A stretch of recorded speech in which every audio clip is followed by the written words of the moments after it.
Bonjour et bienvenue dans cette nouvelle saison de 15 minutes de grâce et de vérité avec le pasteur Roland Laos. Je suis sûre que vous allez être bénis par ce moment ensemble. Et pour commencer, je vais faire un chant qui va certainement vous bénir.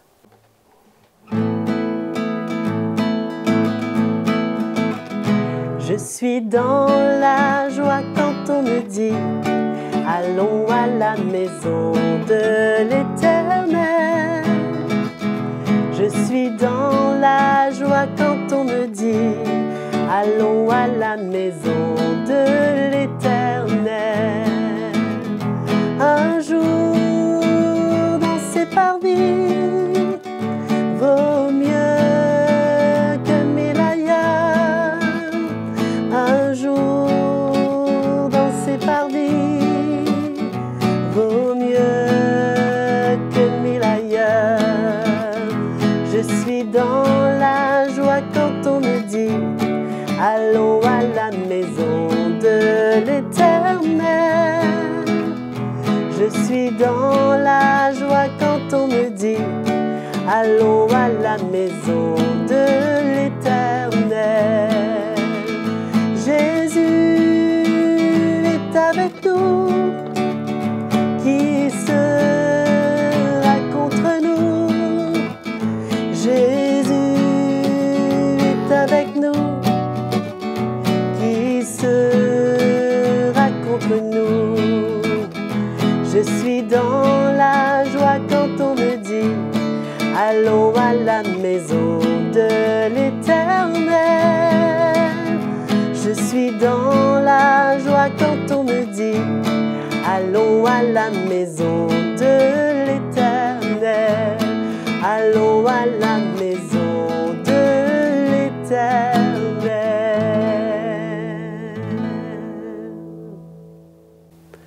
Voilà, je suis sûre que vous avez été bénis par ce chant et nous accueillons maintenant notre pasteur Roland Laos. Bonjour à tous, bienvenue dans cette nouvelle saison de 15 minutes de grâce et de vérité.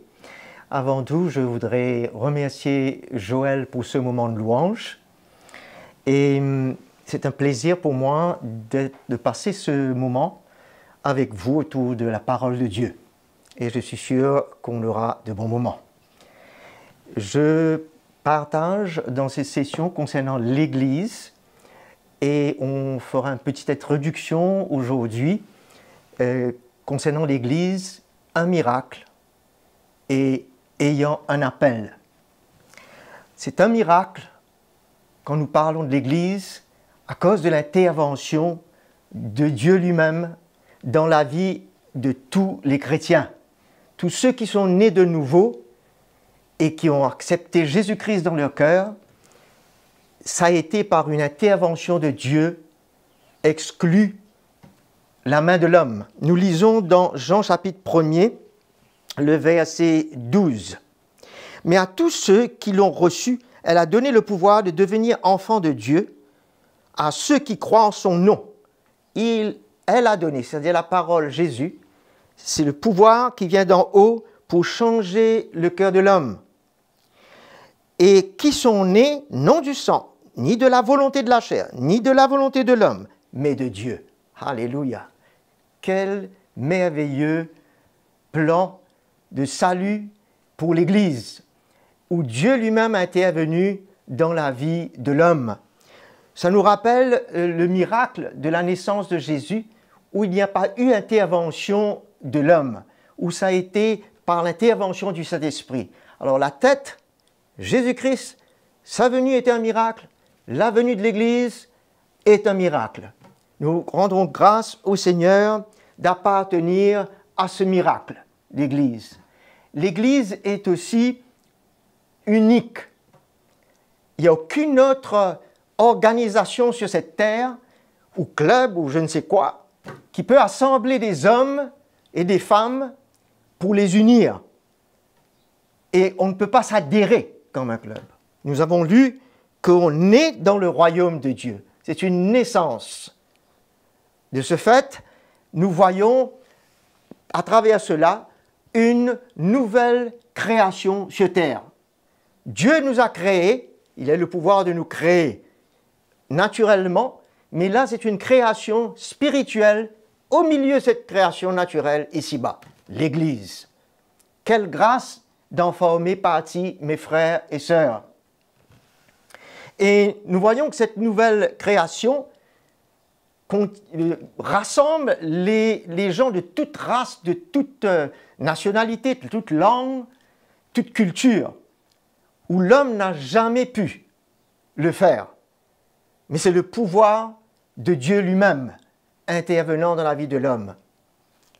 Quelle grâce encore! Nous voyons que l'Église est née, si on peut dire, dès le moment que Jésus, après la résurrection, est entré dans la chambre où se réunissaient les disciples et a soufflé sur eux pour dire « Recevez le Saint-Esprit ». Bien entendu, plus tard, dans le livre des Actes, au début, nous voyons qu'ils étaient réunis dans la chambre haute pour être remplis du Saint-Esprit, pour recevoir la plénitude de la puissance de Dieu afin d'être des témoins pour ce monde. Nous voyons également, et cela se trouve dans, bien entendu, Jean chapitre 20, versets 22 et 23. Nous voyons également l'Église en communion, en relation avec le Père, le Fils et le Saint-Esprit, la Trinité. Le Saint-Esprit habite en nous, nous sommes déjà en communion avec le Saint-Esprit, mais il nous emmène à être en communion avec Jésus. Et quand on connaît Jésus, on connaît le Père. Nous sommes en communion avec la Trinité. Et personne qui ne connaît le Seigneur, bien entendu, ne peut être en communion avec le vrai Dieu. Nous pouvons également voir comme le Père a fait connaître Jésus au monde, comme il dit dans Jean 3,16 que nous connaissions très bien, que Dieu a tant aimé le monde qu'il a donné son Fils, afin que quiconque croit en lui ne périsse point, mais ait la vie éternelle. Il a fait connaître Jésus au monde pour le salut. Et Jésus a fait connaître son Église au monde. Nous pouvons voir dans Jean chapitre 13, lisons, dans le verset 34. « Je vous donne un commandement nouveau, aimez-vous les uns les autres comme je vous ai aimé. Vous aussi aimez-vous les uns les autres. À ceci, tous connaîtront que vous êtes mes disciples si vous avez de l'amour les uns pour les autres. » Alors, comme le Père fait connaître Jésus au monde, Jésus fait connaître son Église. Et c'est ce que nous lisons dans l'Évangile de Jean. Voyons un moment l'appel pour l'Église, qui est un privilège et un honneur pour nous tous. Quand l'Église va faire maintenant connaître Jésus au monde, dans Actes chapitre 1er, nous lisons le verset 8. « Mais vous recevrez une puissance, celle du Saint-Esprit, survenant sur vous, et vous serez mes témoins à Jérusalem, dans toute la Judée, dans la Samarie et jusqu'aux extrémités de la terre. » Voilà ce que nous sommes appelés à faire, de faire connaître Jésus à ce monde. Nous sommes appelés aussi, la parole nous dit dans Éphésiens 3,10, à faire connaître la sagesse de Christ, même aux principautés. Et Pierre nous dit que même les anges veulent plonger les regards dans l'Église, parce que nous portons la révélation de Jésus-Christ. Quel honneur pour nous, mes frères et sœurs, de s'attacher davantage à la parole, à cette révélation de Christ qui doit être révélée. Aussi, dans Jean 14,12, il nous dit qu'on fera de plus grandes choses qu'il n'a fait lui-même. Cela montre comment Jésus est désireux d'accomplir à travers nous son plan et faire de grandes choses. Il veut que sa vie se manifeste au travers de nous, l'Église, et que nous apportions la solution aux hommes. L'Église représente Christ sur terre. Dans Matthieu chapitre 5, versets 13 à 16, il parle de l'Église comme étant la lumière du monde. Jésus lui-même, il est la lumière du monde, comme nous dit Jean, qui est venu pour éclairer tous les hommes. Et Jésus en nous est capable d'être ce reflet de sa lumière envers les hommes.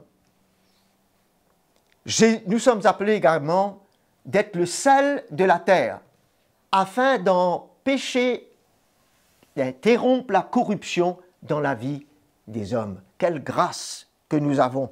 C'est une grande responsabilité, mes frères et sœurs, de manifester la grâce de Dieu, la vérité de Dieu, au travers de nos vies, l'Église. Jésus a donné sa vie pour l'Église parce qu'il aime l'Église. Il a voulu le souffrir pour nous et pour nous sanctifier. Dans Éphésiens 5, quand Paul nous parle de la relation entre le mari et l'épouse, il nous parle dans le verset 25. Voyons. Au verset 25, Marie, aimez chacun votre femme comme Christ a aimé l'Église et s'est livré lui-même pour elle, afin de la sanctifier après l'avoir purifiée par l'eau de la parole, pour paraître devant lui cette Église glorieuse, sans tache, ni ride, ni rien de semblable, mais sainte et sans défaut. Voilà son cœur envers nous, non seulement de nous sauver, mais de nous sanctifier, vraiment de nous purifier pour qu'il vienne nous chercher. Et c'est ça notre consolation. Jésus revient bientôt. Mais Paul nous dit aussi, avant de parler du retour du Seigneur, qu'il a payé un prix pour souffrir pour l'Église, afin que l'Église ne se souille point. Nous voyons cela dans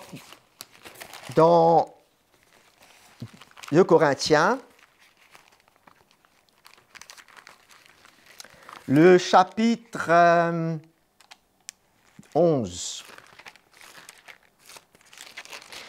verset 2. « Car je suis jaloux à votre sujet, parlons de l'Église, d'une jalousie de Dieu, parce que je vous ai fiancé à un seul époux, pour vous présenter à Christ comme une vierge pure. » Nous sommes appelés à souffrir comme Paul lui-même pour l'Église. Et c'est une grâce. Et nous voyons l'œuvre à travers de l'Église est tellement importante. Pour ceux du dehors, comme pour l'Église elle-même, pour être construite. Nous en parlerons bien entendu plus longuement à ce sujet. Mais je veux lire avec vous dans Jean 14, pour terminer, dans Jean chapitre 14.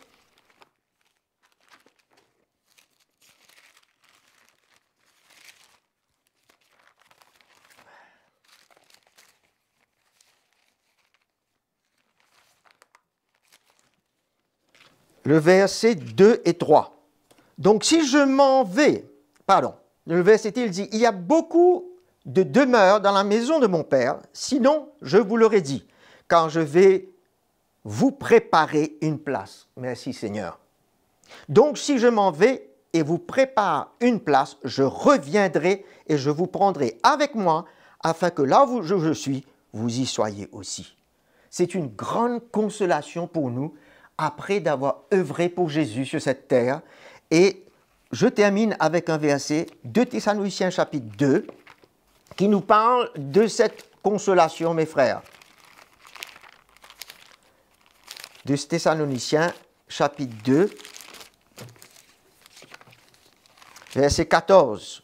C'est à cela aussi qu'il vous a appelé par notre évangile, pour que vous possédiez la gloire de notre Seigneur Jésus-Christ, quand nous allons prendre ce corps glorieux. Ainsi donc, frères, demeurez fermes et retenez les instructions que nous vous avons transmises, soit de vive voix, par lettre.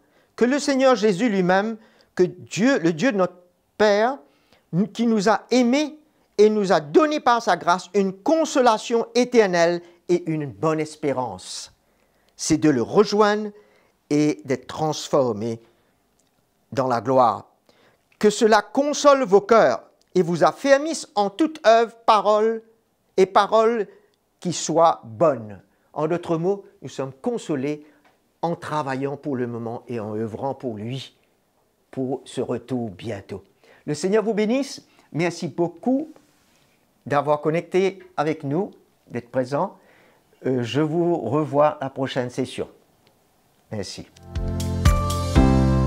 Voilà, c'était la fin de notre 15 minutes de grâce et de vérité. N'oubliez pas de vous abonner à notre chaîne YouTube CTMI. Et si vous avez des questions, des commentaires ou un témoignage, voici l'adresse qui s'affiche sur votre écran. Merci en tous les cas pour votre fidélité et à la prochaine.